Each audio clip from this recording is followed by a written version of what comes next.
Hey guys, मैं हूं सचिन निगम और आज की इस वीडियो में हम बात करने वाले हैं एगाथा ऑल अलोंग के बारे में। And I know I am late but better late than never, right. तो जल्दी से बात करते हैं एगाथा ऑल अलोंग के बारे में। ये वीडियो में कोई ब्रेकडाउन नहीं है, I am just going to give my general observation और कुछ थ्योरीज हम डिस्कस करेंगे। Okay, without wasting any more time let's begin this video. सबसे पहले बात करते हैं एगाथा की। एगाथा जो है ना, वो लगभग 3 साल से हेक्स में फंसी हुई थी और एगाथा ने सारे के सारे टाउन को तो फ्री कर दिया था, लेकिन सिर्फ और सिर्फ एगाथा को ही उस हेक्स के अंदर रखा था।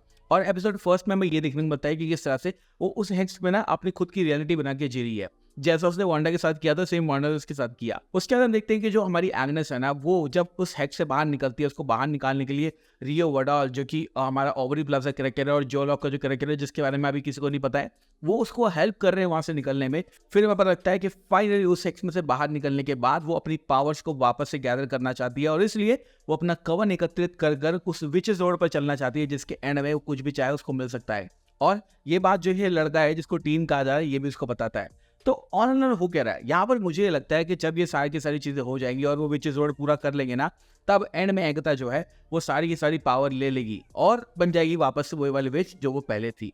अब वांडाविजन में तो हमने ये देखा था कि एगाथा जो थी वो एंटागनिस्ट थी, यानी कि उस शो की विलन थी। लेकिन अब उसका खुद का शो है, तो इस शो में विलन कौन होने वाला है और उसके बारे में मैं थोड़ी देर में तुम्हें बताऊंगा कि क्या चल रहा है। लेकिन इन दी एंड होने वाला यही है कि पूरा विचेस रोड चलने के बाद एगाथा को मिल जाएंगी पावर्स और उसका प्लान जो है वो यही है। साथ में अगर हम बात करें टीन की, तो टीन वाला जो कैरेक्टर है, ये जोलॉक का जो कैरेक्टर है, ये अभी तक बहुत बड़ी मिस्ट्री है। मतलब किसी को पता नहीं है ये कौन है। जब भी वो अपना इंट्रोडक्शन देने की कोशिश करता है, उसके मुंह पे आ जाता है एम। जी हाँ, उसके मुंह पे आ जाता है एम। तो इसका मतलब ये है कि ये जो मैजिक है ना, ये किसी ने कास्ट किया है और ये कास्ट करने वाले सिर्फ 2 से 3 जने ही हो सकते हैं। पहला पहला पहला होने वाली है वांडा, और जो एम है ना, उसका मतलब हो सकता है मैक्सिमॉफ। ऑब्वियसली जो वांडा का बेटा था, यानी कि बिली मैक्सिमॉफ, जिसको हम विकेन भी कहते हैं कॉमिक्स के अंदर, वो भी सेम इसी तरह का था। मतलब वो उसके पास भी है, उसकी मम्मी की तरह पावर थी। और हम देखते हैं शो के अंदर ये जो टीन है ना, ये मैजिक ऑलरेडी जानता है। हालांकि इसको मैजिक पूरा करना नहीं आता, लेकिन ये मैजिक जानता है। और ऑब्वियसली बिली के पास वो वाली कैपेबिलिटीज हैं कि वो मैजिक कर सकता है अपनी माँ की तरह। तो पहली थ्योरी तो मेरी यही रहेगी कि ये बंदा जो है वो बिली मैक्सिमॉफ हो सकता है, जो कि 80% लोग कह रहे हैं कि हाँ, ये बिली मैक्सिमॉफ हो सकता है। लेकिन इसके मुंह पे एम आ रहा है, इस एम का मतलब क्या है? अब मैं सेकंड मतलब बताने वाला हूँ, जो कि तुम्हें अच्छा तो लगेगा नहीं, लेकिन मैं बताऊंगा। वो होने वाला है मफिस्टो। और मफिस्टो इस स्टोरी में कहाँ से आएगा, ये हम ऑलरेडी जानते हैं। 2021 में हम सब ने तो रेस किया था, पूरे यूट्यूब के सारे यूट्यूबर ने, कि इस शो के अंदर मफिस्टो होने वाला है, लेकिन वो नहीं था। लेकिन ये बात हम जानते हैं कि आने वाला एक और शो जिसका नाम है आयरन हार्ट, उसके अंदर मफिस्टो होने वाला है और उसको प्ले करेंगे साशा बैरन कोहेन, जो उनका नाम है, और बहुत ही बढ़िया एक्टर है वो। ये बात हम सब जानते हैं कि वो एज मफिस्टो उस शो में देखने को मिलने वाले हैं। और इस शो के अंदर ना एक कैरेक्टर है जो कि मफिस्टो से कनेक्टेड हो सकता है, that is going to be Rio Vidal, यानी कि ऑबरी प्लाजा का कैरेक्टर।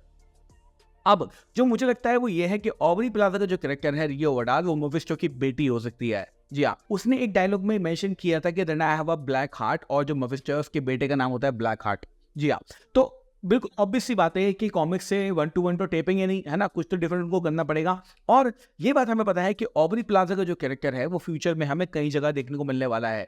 तो मुझे लगता है कि ऑबरी प्लाजा का जो कैरेक्टर है वो मफिस्टो की बेटी हो सकती है, या फिर मफिस्टो हिमसेल्फ हो सकता है। मफिस्टो भी पावर गेन करना चाहता है, मफिस्टो भी सब चीज़ों पे रूल करना चाहता है।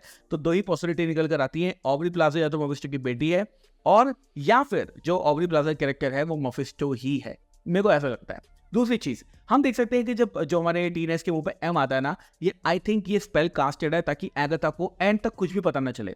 जब एंड में सब कुछ पता चलेगा ना, तब फाइनली ये रिवील होगी कि इसके पास कौन कौन सी पावर्स हैं और इस एम का मतलब क्या था। तो सेकंड थ्योरी अगर मैं तुम्हें दूं, या फिर थर्ड थ्योरी अगर मैं दूं, तो मैं ये भी कह सकता हूं कि ये जो बिली मैक्सिमॉफ वाला बंदा है, मतलब ये जो टीन है, ये मफिस्टो भी हो सकता है। जी हाँ, मफिस्टो जो है बड़ा ही खतरनाक बंदा है, डीमन है वो, सारी सारी चालें जानता है। तो ऐसा पॉसिबल है कि वो खुद के ऊपर मैजिक कर रहा हो और एक तरह से वांडा को और सारी की सारी विचेस को लेके जा रहा हो पूरे पूरे रोड पर। और जब पूरा रोड चल दिया जाएगा और उसके पास की पावर्स आ जाएंगी, तब हमें पता चलेगा कि एक्चुअली में बिली मैक्सिमॉफ ये नहीं था, ये निकोलस स्क्रैच भी नहीं था, ये बिली कैपलिन भी नहीं था, कोई भी नहीं था, ये मफिस्टो था। ये मेरी थर्ड थ्योरी है, क्योंकि ये कैरेक्टर ना काफी ज्यादा इंट्रिग्ड है। आप सीन देखना वो वाला जहाँ पर जो है एगाथा उससे पूछते हैं तुम कौन हो, 2 बार वो बताता है, वो दोनों बार जो उसके मुंह पे एम बन के आ जाता है। ये एक्चुअली में एगाथा के साथ नहीं है, ये एक्चुअली में ऑडियंस के लिए है, कि ऑडियंस भी गेस ना कर पाए। शुरू का और एंड का सेंटेंस भी नहीं छोड़ा गया, एक वर्ड भी नहीं छोड़ा गया, ताकि लोग को बिल्कुल भी पता ना चले कि ये कैरेक्टर कौन सा है। तो मैंने अपनी थ्योरीज रख दी है। 80% मैं कहूँगा कि ये इस शो का मेन विलन या फिर मफिस्टो निकल सकता है। 20% मैं ये कहूँगा कि ये वांडा का बेटा हो सकता है या फिर निकोलस स्क्रैच हो सकता है, जो कि एगाथा का बेटा था। लेकिन एगाथा का अगर ये बेटा होता तो एगाथा को पता ही होता ऑब्वियसली। आई थिंक एगाथा का जो बेटा है वो बनी है जो उसके हाथ में था, तो आई बिलीव इन दैट। अगर बात करें शो के मेन विलन की ना, तो मुझे लगता है कि शो का जो मेन विलन है वो ऑब्री प्लाजा का कैरेक्टर हो सकता है, यानी रियो वडाल हो सकता है। मैंने अपने ट्रेलर ब्रेकडाउन वीडियो में भी तुमसे कहा था कि किस तरह से मुझे ऐसा लगता है कि जब एगाथा के पास पावर्स आ जाएंगी ना, तब एंड में ऑब्री प्लाजा का जो कैरेक्टर है वो उसकी सारी की सारी पावर ले लेगा और एक तरह से जो मेन विलन है वो बन के वो निकलेगी। और कहीं ना कहीं एपिसोड 1 में जब वो उसके ऊपर हमला करती है, ये बात हमें पता चल जाती है कि हाँ भाई ये एक दूसरे को पसंद तो नहीं करते हैं, ऑब्वियस सी बात है। तो क्या ऐसा पॉसिबल है कि फ्यूचर में जैसे ही शो एंड होने वाला होगा हमें पता चले कि रियो वडाल ही एक्चुअली में विलन है? तो 3-4 सिनेरियो है यहाँ पे। पहला, रियो वडाल जो है वो हमारी मफिस्टो की बेटी है और मफिस्टो के साथ मिलकर वो सारे के सारे विचेस की पावर को लेना चाहती है। दूसरा, इसमें मफिस्टो कहीं है ही नहीं और जो रियो वडाल है वही मेन विलन है, ठीक है। तीसरा, मुझे लगता है कि कोई सरप्राइजिंग अदर एलिमेंट भी हो सकता है। मुझे लगता है कि शायद कोई और बंदा भी एंड में आ सकता है एज अ विलन। जी हाँ, एज विलन वो आ सकता है और बता सकता है कि हाँ भाई तुम्हारी जो पावर्स है वो मैं ले सकता हूँ। तो ये आपको याद रखना है कि ये जो स्टोरी है ऑल अलोंग की, ये कोई बड़ी स्टोरी नहीं है, कोई मल्टीवर्सल स्टोरी नहीं है और फ्यूचर के अंदर कोई ज़्यादा इंप्लीकेशंस भी इसके नहीं है।